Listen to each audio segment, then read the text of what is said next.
Baada ya kutamatika kwa mchezo wa dabi ya Kariakoo, mchezo ambao uliwakutanisha Simba na Yanga, maneno yamekuwa mengi kuhusiana na mwamuzi ambaye alichezesha mchezo huo, Hamza El Farouk, wengi wakilaani vikali tukio la kuwanyima mkwaju wa penalty klabu ya Yanga baada ya mlinzi wa klabu ya Simba Ismail Ture kumfanyia madhambi mshambuliaji wa klabu ya Yanga Depu. Ni moja kati ya tukio ambalo limezungumzwa sana katika mchezo wa dabi ya Kariakoo baada ya kile ambacho kilitokea katika dakika 90 za mchezo huo. Dakika 90 zitamatika kwa Simba na Yanga kutoshana nguvu ya kufungana mabao 2-2, lakini story kubwa kwa sasa ni kuhusiana na kile ambacho mwamuzi Hamza El Farouk kutoka nchini Morocco alikifanya kwa kuwanyima mkwaju wa penalty klabu ya Yanga, huku akiendelea kulalamika kwamba walistahili kuzawadiwa mkwaju wa penalty na mwamuzi wa mchezo huo Hamza El Farouk aliwanyima mkwaju wa penalty klabu ya Yanga. Hii ni miongoni mwa sababu ambazo zimekuwa zikiacha mijadala mikubwa sana katika maeneo mbalimbali ya wapenzi tofauti wa soka nchini Tanzania,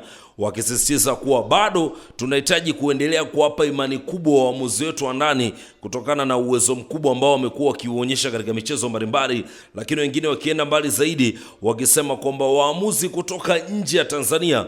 bado ana nafasi kubwa ya kuendelea kuchezesha michezo ya dabi ya Kariakoo kutokana na ubora mkubwa ambao wamekuwa wakiuonyesha kwa michezo hivi karibuni. Hamza El Farouk katika mchezo wa jana ni mwamuzi ambaye tukio lake la kutokuwapa mkwaju wa penalty klabu ya Yanga kwa kiasi kikubwa limechafua kile ambacho alikifanya kwa dakika zote 90 ambazo alisimamia mchezo wa dabi ya Kariakoo. Ni moja kati ya vitu ambavyo vinazungumzwa kwa sasa kutokana na kile ambacho klabu ya Yanga wanaendelea kulalamika kwamba walistahili kuzawadiwa mkwaju wa penalty, lakini mwamuzi hakuhitaji kuwapa mkwaju wa penalty, bali aliamua kuwanyima na mchezo kutamatika kwa sare ya mabao 2-2. Ili uwe wa kwanza kupata taarifa zetu, hakikisha umesubscribe account yetu.